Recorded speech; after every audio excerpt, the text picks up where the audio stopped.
pagpapakasakit, pagpipinitensya, pagpapahirap sa sarili. Kalooban ba ni Jesus ang lahat ng ito sa ating mga born-again Christians? Isa lang pong sagot, hindi po. Nope. Nada. Never. Never. Ang magnanakaw ay pumunta rito upang magnakaw, pumatay at pumuksa, sabi ni Jesus. Ngunit, sabi niya, ito yung part niya ako na may pumarin upang bigyan kayo ng buhay, buhay na ganap at kasaya-siya. Every time I read this, tumatalo ng puso ko sa biyaya ni Jesus. Okay. Some may suggest or say things like, how about the apostles? They are the ones who, alam naman natin, nagkaroon ng mga pagsakripisyo sa pagpapalaganap ng ebanghelyo ni Jesus, no? Well, ang mga apostles po ay ibang paraan ng pagkatawag sa kanila. Tandaan po ninyo, pioneering ng Christianity po yan. Okay? So, more or less, siguro kung meron man pong pagkakahawig sa ating mga buhay ngayon, ayun yung persecution. But hindi po yung to the extent like si Apostle John. Si Apostle John po, alam niyo po bang nilagay siya sa isang boiling bowl, no? Kumukulo yung bowl pero nakasurvive po siya. Alam naman po natin, makinig po mabuti, alam naman po natin, kaya po siya nakasurvive sa boiling bowl. John the Beloved, no? Apostle John.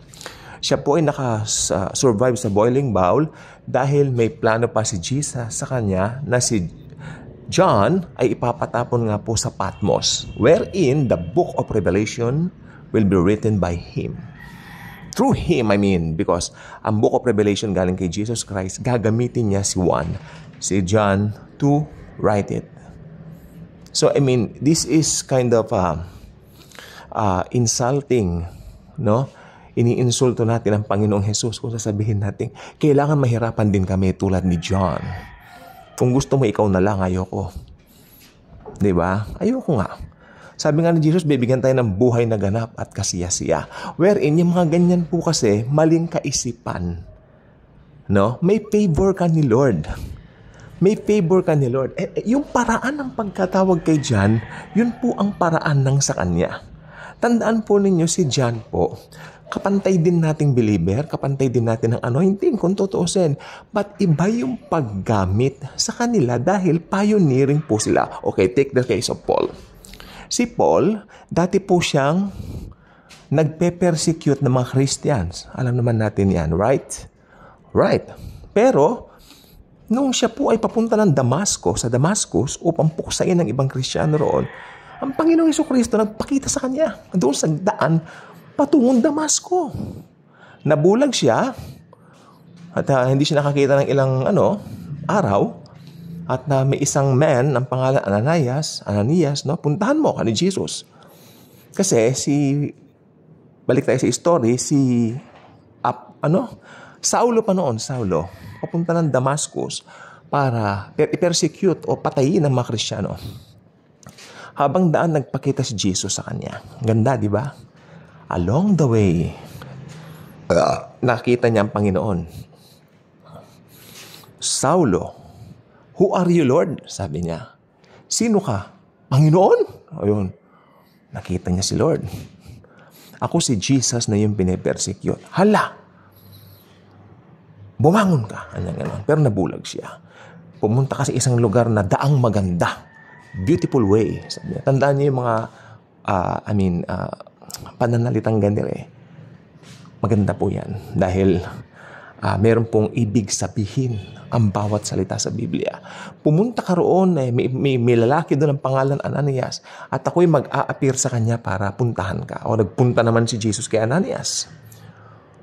Sabi ni Jesus, Ananias, puntahan mo ang isang lalaki na nagngangalang Saulo.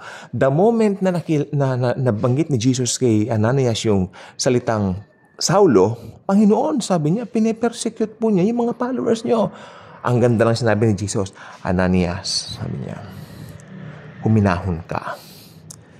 Si Saulo ang aking pinili upang iparating ang aking pangalan sa mga hentil. at sa buong mundo. Pag binabasa ko yan, tumatalo ng puso ko. Ang sarap. Pinili niyang isang name-persecute, mamamatay tao ng mga Kristiyano. That's, kung tutuusin sa ating ridiculous, di ba? Pero sa Panginoon, iba ang ways ni Jesus. Sabi ni Jesus, your ways are not my ways. Amen? Amen. So, ang makikita po natin dito, yung mga persecution sa mga disciples, most likely, ito nga po, si Paul, sapagkat I believe si Paul ang pinaka-popular among the apostles, sapagkat kalahati ng New Testament na isulat niya. Hallelujah. Na isulat ng isang mamamatay tao ng mga Kristiyano. Bow. Wala tayong hands down, Lord Jesus, sa mga paraan po ninyo. Amen? Kaya wag tayo manghuhusga ng bawat tao na makita mo, hala, palainom naman yan, palamura yan. Pag ginamit yan ng Panginoon, magbibigla ka na lang. Kaya, di ba? Okay.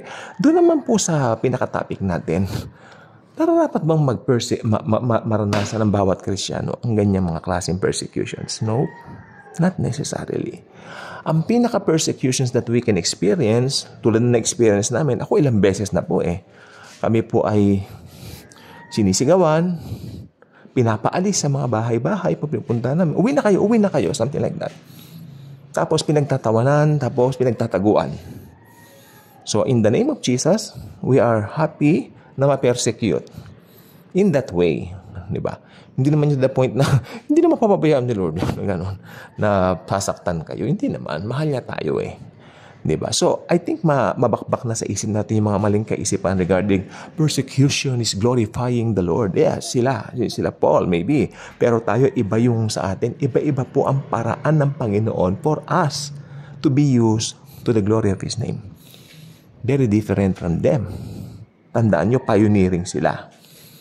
Di ba? Kasi ang nakakatakot po niyan, sa pagtagal ng panahon, parang nagkakaroon ka ng mga misinterpretation sa Bible. Diba? Tulad ng mga pumasok na ng mga maling aral. Like yung nagkaroon na ng pastor, samantalang pantay-pantay naman ang anointing natin. Ngayon may pastor na, mayroon ng institutional church.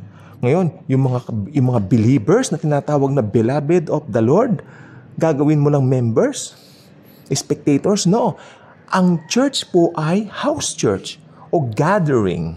Kasi ang church po, tayo pong mga Kristiyano. Itong katawan natin. Amen? Kaya sa pagtagal po ng panahon, kung ano na yung mga pumapasok. Kaya dahil hindi nila naintindihan ang konteksto ng Biblia, iba-iba na po yung mga aral na naihahatid. Ayan. Kaya minsan yung totoo, yung pang pinapersecute. Kaya, alamin natin ang katotohanan. Kasi pioneering po yan. Pioneering po yon. Kaya sila, dinanas nila yon para magkaroon tayo ng mga models. Pero ultimately, our model is Jesus. Tandaan po natin yan. Okay? So I hope natuto po kayo dito po sa ating pinag-aralan, how to glorify the Lord. Ako simple lang po, bilang grace believer, I glorify Him. I glorify Him because I believe in Him. I believed Him. I believed Him na siya lang ang kaligtasan ko, walang ibang daan sa langit. Kaya kung hindi pa kayo subscriber sa channel na ito, I invite you to do so. Click the notification bell, share this video, share the wonderful love of the loving Savior, the God of gods, the God of the Milky Way, the God of the universe, and the God of the galaxy, the Lord Jesus Christ. Thank you, and Jesus truly loves us all.